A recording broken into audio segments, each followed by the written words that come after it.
It's Thursday and I've got to work hard to make sure I'm hitting my new goal of $1,200 in a 40-hour work week. And if I don't hit it, I will have to accept every order from Grubhub for an entire day. And yeah, I'm gonna try to avoid that at all costs. So I get to the first customer and it is nowhere near where the DoorDash map says it is. And I thought that was strange. I was like, I'm at the right location. And so I go drop it off. And the customer says, yep, that's my name, thank you. And then I go to hit confirm delivery and DoorDash says I can't confirm it because I'm like 2 miles away from where they expect me to be. I guess I had to contact support because that was my only option. I couldn't confirm the delivery. And then I became like 1,100th place in line. I have never seen it that high for something like so simple. I had to wait about like 20 minutes for them to actually get back to me and somebody chat with me. And then they're like, oh yeah, all right, yeah, I'll just confirm it. And then it took like 1 minute and then it was already done. So I'm like, come on. There has to be a better way to go about doing that. After that Grubhub order, I picked up a pretty decent one for DoorDash. It was for Panera for $8.50. And just to make things easier, this will be in hour number 1. So my hour number 1 earnings were pretty good. I also got an add-on for this delivery. It was for El Pollo Loco. It was for $6 and it was just about like 0.5 miles extra. I took this one because I knew it was going to be pretty quick and there was a chance for a hidden tip on this as well because it was $6. This is the smallest 8-item bag I've ever seen. Hi, Steven. Have a good one. It actually took a lot longer than maybe you would think because it was in a very busy area with a lot of traffic, and so it actually added on like 10 extra minutes to like 0.5 miles. I knew that there wasn't going to be a hidden tip on that Panera order though, because it was over 5 miles when I accepted it, and I believe DoorDash likes to show the full payout when the mileage is that high to incentivize dashers to take those orders. After that, I got this stack, and it wasn't great because I didn't think that it was going to be any more than was shown on the offer screen. And that's kind of what I'm always looking for on stacks. I'm like, how can I make more than what's actually shown? Uber Eats or Grubhub, they were just not giving me anything that I wanted at all. They were so slow, at least up until this point.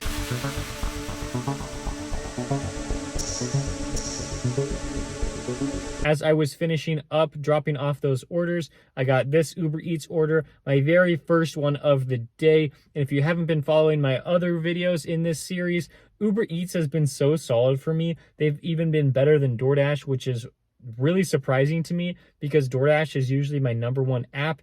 Even though I don't love driving for them, that usually still happens where I make the most money on DoorDash. On my way to drop off that Uber Eats order, I got an offer from DoorDash. I was really surprised by this because I'm like, wow, I can't believe they're giving me $7 for 2 miles. That almost rarely happens, especially in this area.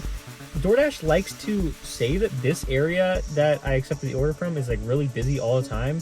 But I feel like there's so many dashers in this area that like I never get any good offers. And so I actually like to deliver in what appears to be like a smaller area, a smaller hotspot, but I usually get a ton of orders from there because there's a lot of restaurants around. What I didn't see on the acceptance screen is that I was delivering to my least favorite apartment complex. It's awful because these are high-rise apartments, like really fancy. And so like sometimes the tips can be really good, but oftentimes like you're just going to struggle to get into the building because you have to have a certain PIN and you have to like call them up on their room. And so there's like a pod of 4 high-rise apartments and you never know which one to actually go to because they aren't labeled very well. Anyway, it's just kind of a mess. But that's why I just refuse any offers that go to this area. But I accepted this one because I didn't even like think about it. And they actually tipped really well. It's just nice to see that because they ordered, like, they didn't order a crazy amount of food, but I mean, they were just generous with that tip. It was getting pretty late into the lunch shift at this point, around 1:30, and I was hoping I could find a good offer, but I didn't know if any would come. And so when I got this Walmart order, I was like, I don't know if I really want to go to Walmart, but I went for it anyway because $19, like, that's pretty good. And I thought it's possible that there's some sort of hidden tip in this somewhere. I said what my stall number was, and then I waited for probably about like 15 to 20 seconds. And then they came out with my orders, and I'm like, this can't possibly be mine, right? But yep, it was. Like, that was pretty crazy. I guess they were just waiting on someone to accept it.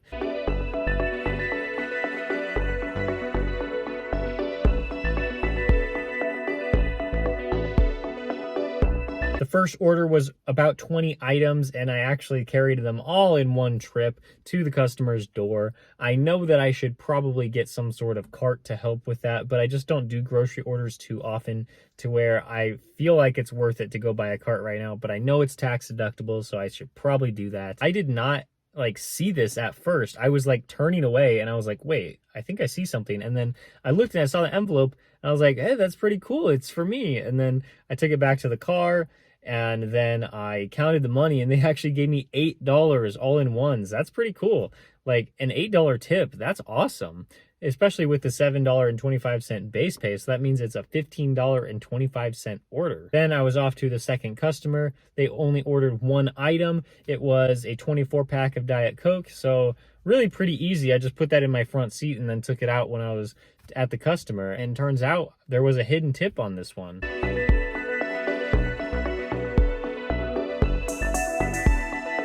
In total, with that cash tip, that Walmart order was a $30 order. So nice. I don't know if I should be advising you to take more Walmart orders if you've been avoiding them, because I know that most of them can be pretty bad. But if you can find gems like this, that would be really cool if you get paid about $30 for probably about 30 minutes of work. All three apps were being so slow. And then I got this one for Burger King.